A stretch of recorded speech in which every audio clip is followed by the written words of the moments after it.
Okay, so tutuloy natin yung getting started room, Nibbles privilege escalation, and so ito, if you're stuck, since may description naman kung paano isa-solve yung room, you can just follow along with me. And yun, yung iba rin kasi dito is i-skip na natin since hindi naman siya kailangan. Like,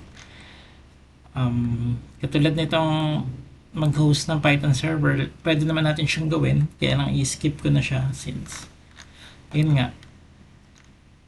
Pero anyway, if gusto nyo, pwede naman gawin na lang rin natin. So, ayan, ano na yung room. Nas-spawn ko na yung target. So, kakap lang natin siya. And punta tayo dito sa attacking machine natin. So, connect muna tayo pala sa VPN. So, sudo open VPN. And yung name ng VPN file natin.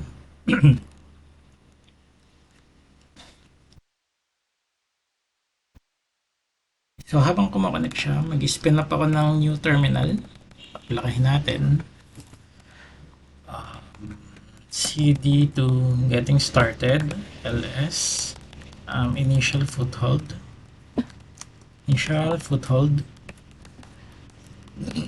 So, dito tayo gagawa ng project or dito natin gagawin lahat sa directory na to. And pwede nating silipin kung nakakonect na siya. So, yan. Wala namang naging error. And kung mapapansin nyo dito, nagkaroon tayo ng IP address or nagkaroon tayo ng net route add. Yung IP natin. And okay, so try natin i-ping yung target natin. Okay, so mukhang okay naman.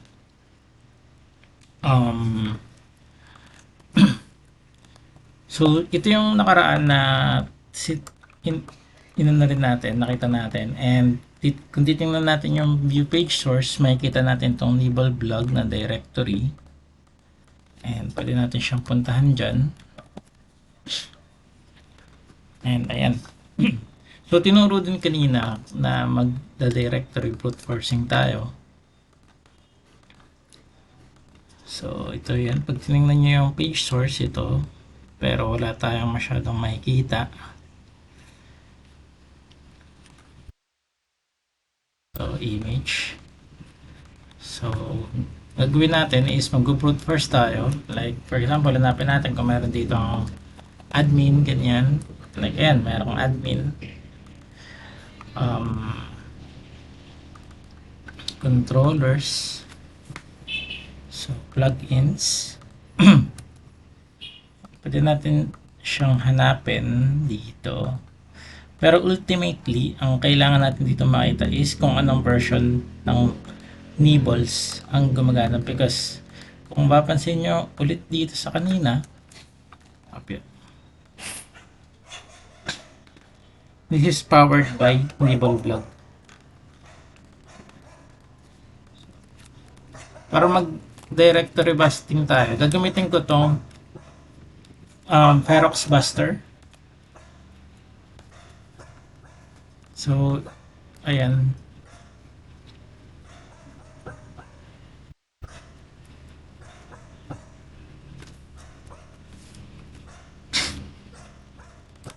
natin silipin to kung meron tayong makikita. API. So ayan, open natin isa-isa. Ayan, wala. DB, pwede rin natin i-open. Class.php, pero yun nga, wala tayong nakikita. So yan. Ultimately,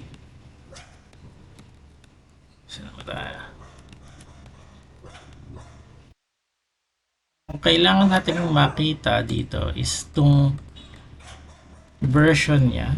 And nakita ko siya sa readme file. So ito nakalagay is V4 version 4 0.0.3 and using a simple Google search, um, lumabas ito agad yung arbitrary file upload.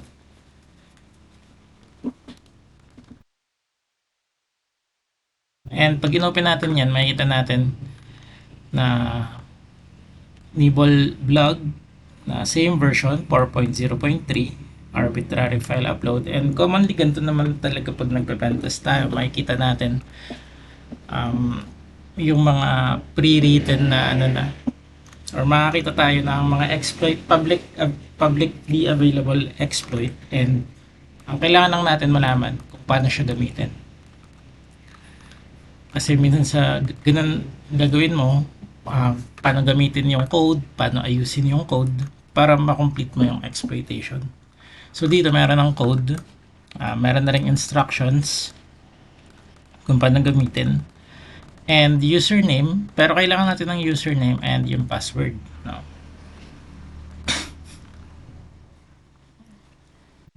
So para makita yung username, ginamit ko kanina ay, so ayan, minanual ko to, inisa-isa ko, and eventually nakita ko yung config XML file.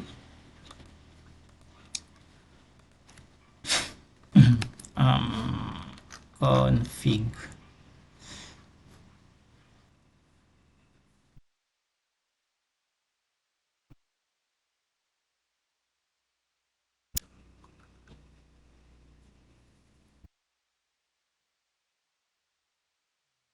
Ayan.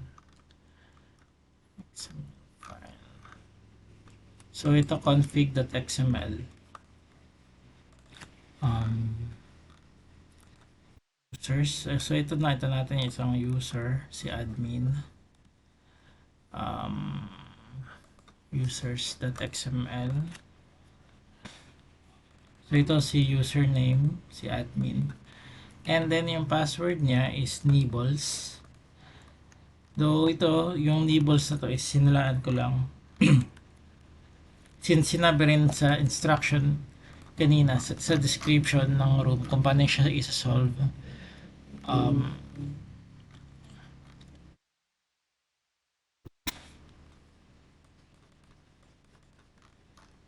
So nasa kanina siya, hindi ko na siya, dito siya sa, wala kasing room kanina kaya hindi ko siya inano.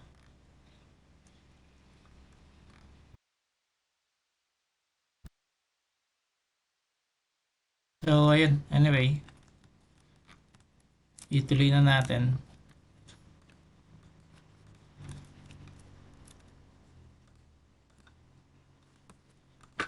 Ayan. Tmox. And download natin yung exploit na nakita natin, arbitrary file upload. Ayan. Kakapi lang natin. And then beam exploit.py. Since Python code siya, and yun din naman yung name. Okay. And then sa vim natin, write and quit. Ayan, write and quit para makapag-quit tayo. And then pag niran natin siya, exploit.py, makita natin na nagra-run naman siya na maayos. Ito yung usage and yung password and then yung payload. Okay, so meron na tayong username, password.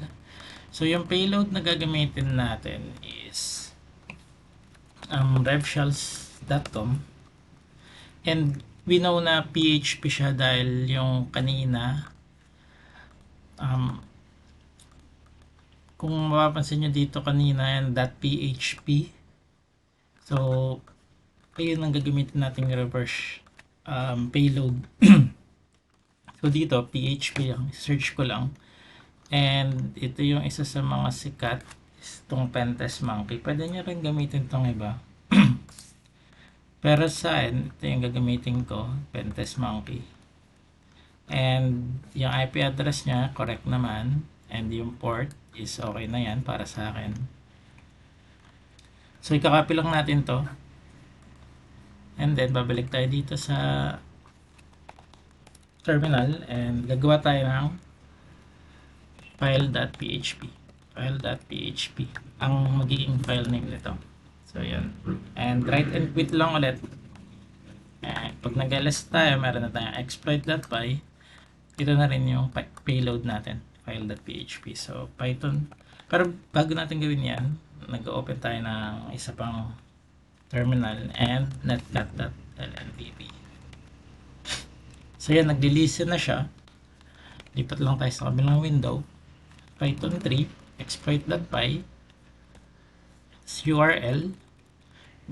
Yan, tama naman. Username, admin, and payload. So yan, may ito natin na upload successful. Pag tinignan natin itong netcat natin, makikita nyo na nakakonect tayo or nakatouch tayo ng reverse shell.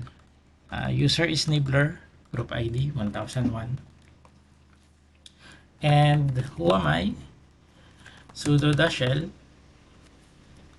So ito, nakita natin na pwede daw i-run ni Nibbler yung current user natin tong file na to without root password o with sudo privilege. Pero ang first natin gagawin is mag-ano muna tayo ng interactive shell. Kasi kung mapapansin nyo dito, pag magwa-backspace ako, hindi pwede. So ang pinindot ko is Control U para mawala. Pero ayun, dump shell lang kasi siya. So mahirap siyang gamitin. So para mag-upgrade sa interactive shell, gagamit tayo ng Python. So which, check muna natin kung may Python. Yan, katulad yan, nagtatype ako which Python. Nagkamali ako. And pag pinindot ko yung backspace, ito yung nangyayari. So para malaman natin kung may Python siya, gagamit tayo ng which command. And yan, pag wala, try natin yung Python 3. And ayan, meron siyang Python 3. So gagawin natin is Python 3 dash c import pty ayan, Python 3 dash Python 3 dash c import pty.spawn bin bash. And then kung mapapansin nyo, nagbago yung ano natin, heading natin. Kanina $sign lang, diba? So ayan, nagkaroon na siya ng username at nibbles. Pero hindi pa yan tapos. Iba-background natin muna tong terminal using Control J. So ayan, kita nyo nagsuspend yung netcat natin. So dito naman sa terminal ko, stty raw -echo and foreground. And yan, lalabas yung ganyan, reset lang. And terminal type is xterm. So ayan, pag nagganyan tayo, backspace tayo, meron na tayong backspace. And pag meron na rin tayong Control C pag gusto nating mag-cancel. Okay. So lipat tayo dun sa sudo -l. Ayan, lipat tayo sa cd home. And by the way, nakuha ko na pala yung ano, kasi meron tayong meron tong user flags. cd tayo sa home Nibbler. And ls natin, dito yung flag user.text. Save lang natin to.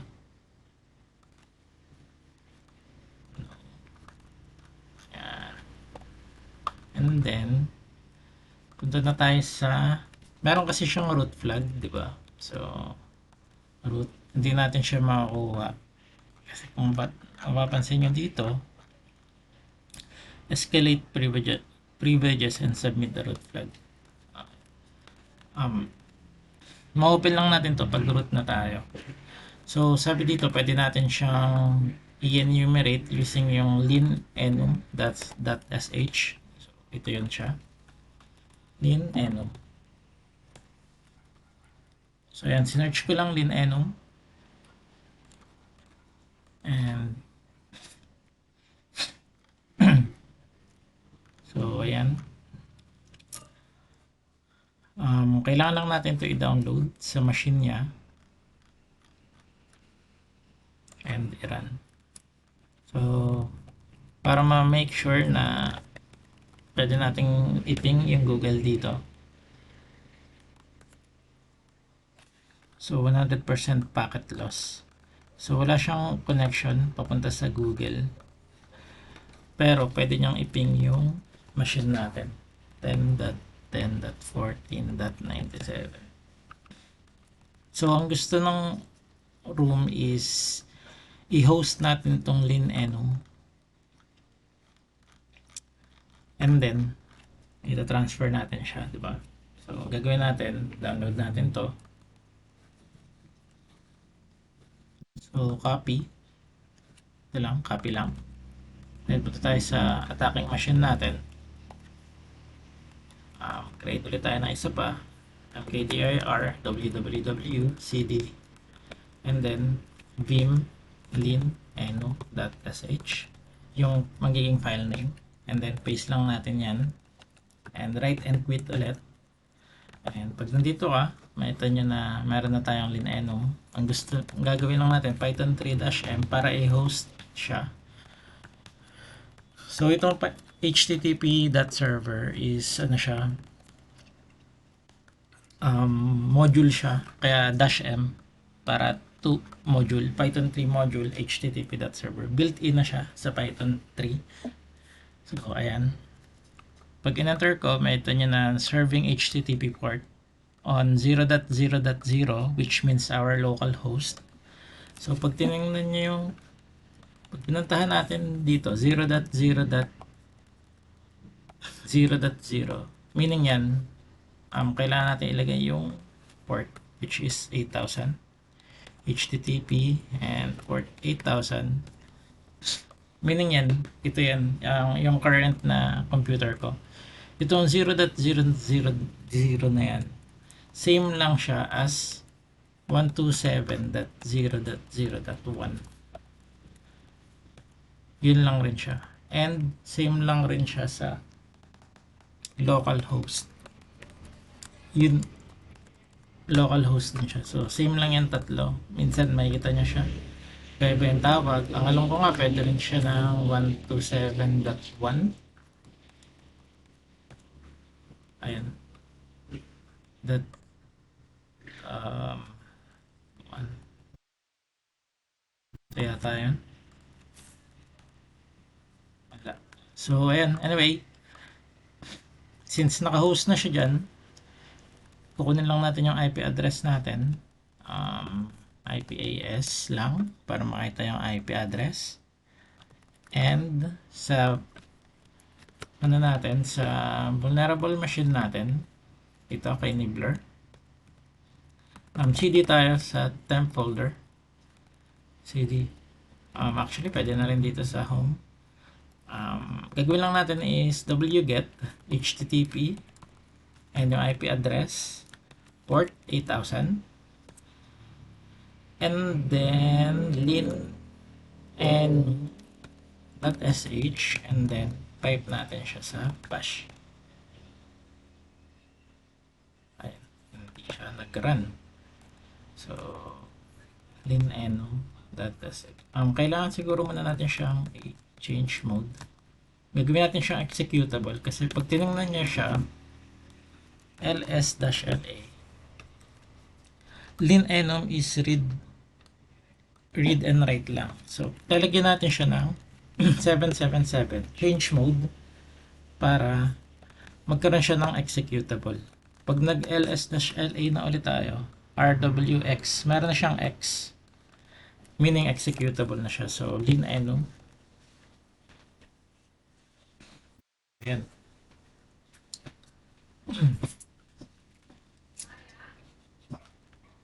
So pag hindi natin alam yung machine na ginagamit natin, or pag hindi natin alam pa yung gagawin natin, it's always a good idea na gumamit ng mga Linenum. Like, kasi mag-i-scan siya automatic ng mga files. And sometimes kasi sobrang dami, and pag ginawa mo siya ng ganito, madali lang. So, yan. Kernel information, Ubuntu, ito yung mga environment variables, hostname. So, ayan.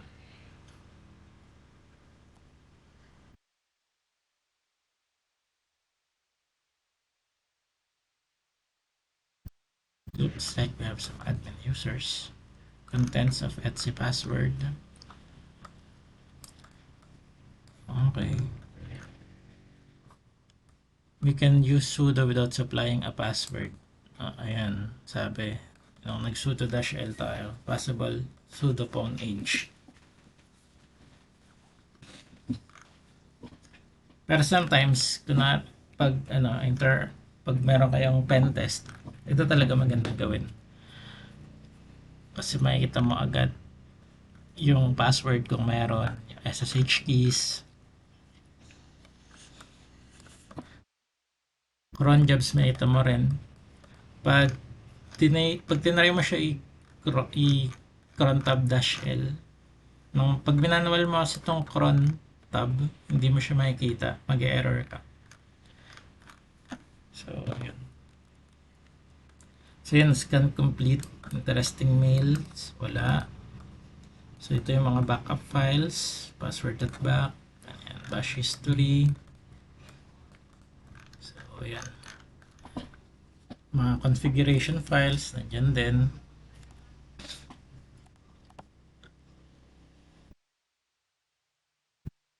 Pero yun nga, yung monitor.sh ang kailangan nating ma-run. So, hinohost siya dito sa personal.zip. Para ma-unzip natin yan, gagamit lang tayo ng unzip na command dito sa Linux. Kasi built-in na rin siya. Kunwari ito, unzip --help. So, unzip is to extract files in list except those in xlist to xdir. So, ayan. Medyo hindi ko rin gets kung paano. Pero, tinatawag ko na siya ng... Ito yung mga pwede niyang gamitin. Like, extract file, except Joe from zip file, data.zip. So, saan? Gagawin ko lang, unzip lang. And then, personal. Yung file name. So, ayan. Creating personal stuff. Inflating. So, yun. Mukhang okay naman. So, cd tayo. Pag nag-ls tayo, may nagkaroon tayo ng another directory which is personal. Pag tinignan nyo ng ls-la, personal, meron siyang letter D dyan, which means directory siya. So, kailangan natin siyang lumipat. ls-la ulit. And meron ulit another directory which is yung stuff. So, cd stuff, ls-la, and ayan. Makita natin itong monitor.sh, and sh meaning shell. So, pwede nating i-run yung file ASCII.txt. Pero pag inopen, pwede natin siguro i-head-n monitor.sh, head-n 20. So, yan. Kaya siya naging .txt kasi yung original niya or yung headings niya is naka-text file. Pero kapag ito yung nauna dyan, magiging hindi siya magiging .txt. Katulad ng sinabi dito. So, ayun. Gagawin lang natin is mag-i-inject lang tayo dyan ng malicious na reverse shell. Then ipaparan natin siya as sudo. So, balik tayo dito sa reverse shells. Dito naman, since nasa Linux terminal na tayo, bash ang gagamitin natin. So, bash-i. So, pwede kayo mamili dito kahit na ano dito. So, mga one-liner lang.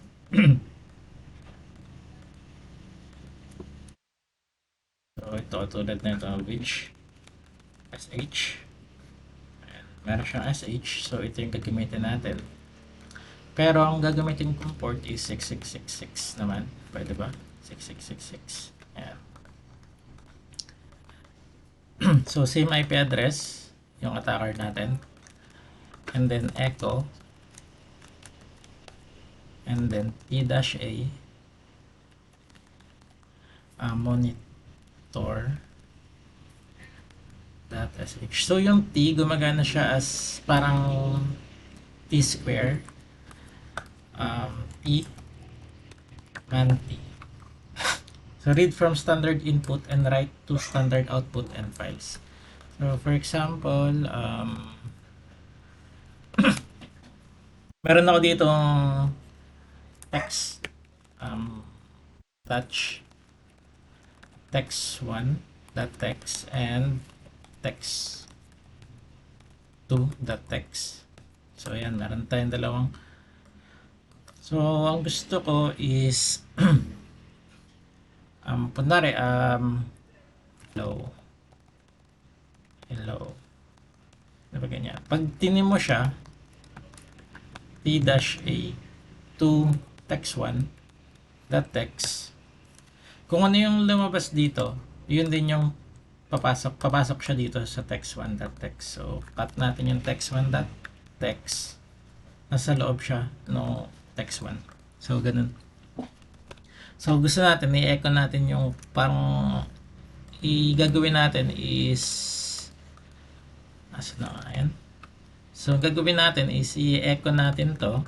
So echo yung malicious na command natin, echo daw pag ganyan, and then ititin natin siya sa monitor.sh. pero gagawin natin pag kinopen mo yung text1.text, andyan na yung hello, andito na rin yung malicious na payload natin. Okay, pero since ito text1 lang, dito natin siya gagawin sa monitor.sh. Okay. So yan, wala naman tayo nakita ang error. At the same time, bago ko siya i-run, mag-spin up ulit tayo ng another listener. Dito na lang natin gawin. netcat-nlvp 6666. Ayan. And then, dito sa victim machine natin, i-run natin yung sudo-shell ulit tayo. I-run na natin tong monitor.sh.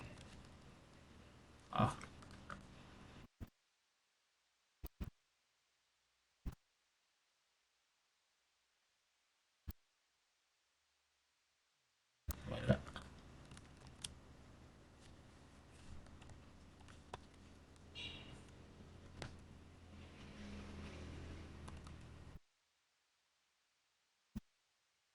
Variable term environment variable not set, no value for term, no T specified. So yun lang, hindi ko alam kung paano itong gagawin.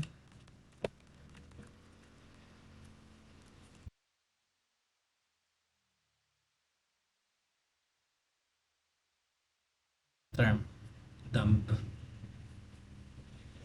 Okay, eval.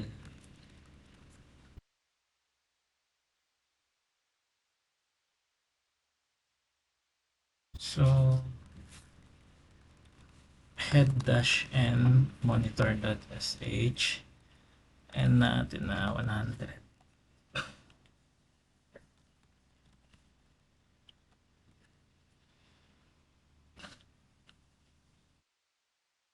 Clear tech reset OS, sabi niya clear the screen and set any variable which system may be using. Clear unset. Okay.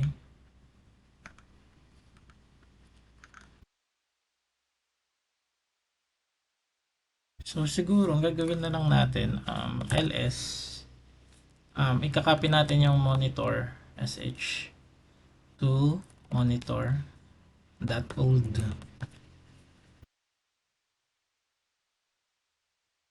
And then, gagawa tayo ng new file na gawin natin tong echo.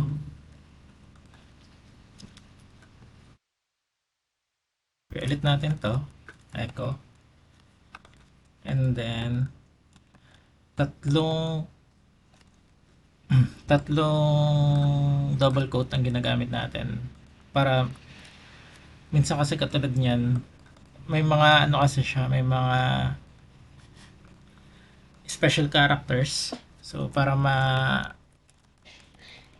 ma-bypass natin yan, kailangan natin gumamit ng ganun, or pwede rin na apat or kahit na ilan kung ano sa tingin nyo. Echo, so echo.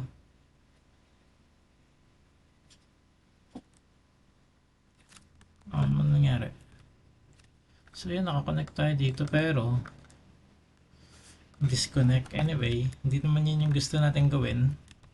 Kumakonect siya. Gagawin natin is lalagay natin to sa monitor.sh. So ito yung gagamitin natin para ma-overwrite niya yung laman. Okay. Pag kinat na natin yan, sh-i lang yung laman. Gawin natin ito na nga lang, bash readline bash 5 sh bash dash I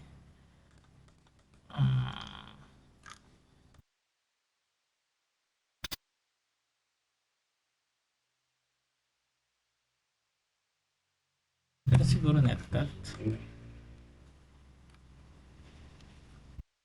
So ito, gagamitin natin netcat, pwede rin naman to. So echo vim monitor.sh tayo. Kasi natin yan, control paste.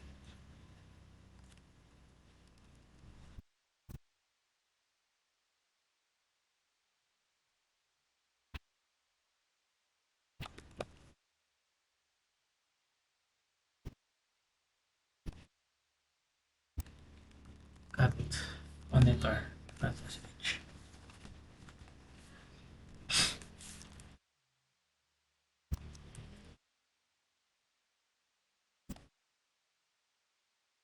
Ayun.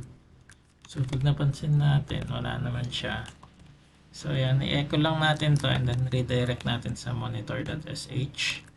And pag kinat natin yung monitor.sh, dito na yung laman niya, which is ito yung IP address ng attacker, and then ito yung listening port natin. So yan, sudo-l ulit, and kakopy lang natin to and ira-run lang natin siya. So paste, enter, cannot remove. Okay, meron tayong error pero dito naka-receive tayo ng connection. Pag hinuamay natin siya, ls, okay, mali ako ng command, exit muna natin to. Isa pa, nakalimutan kong gamitin yung sudo, and then so kailangan natin ng sudo para makuha natin yung root, kasi pwede daw tayong gumamit ng root dito nang walang password. So i-run na natin siya, and ayan, walang response. Pero pag tinignan natin to, connection received from our victim, ito. And kung mapapansin nyo, iba na yung sign dito. Kanina $sign, ngayon is pound na siya. Pag naghuwamay tayo dito, root na tayo, and pwede na nating i-lista yung ls-root na directory, and andito na yung root. So pwede na natin siya i-cut, cut root, and then root.txt. So ayan, ito na yung root password. So ayun lang, sasabit na natin siya. Ayun, I hope may natutunan kayo. And, ayan. Thank you for listening.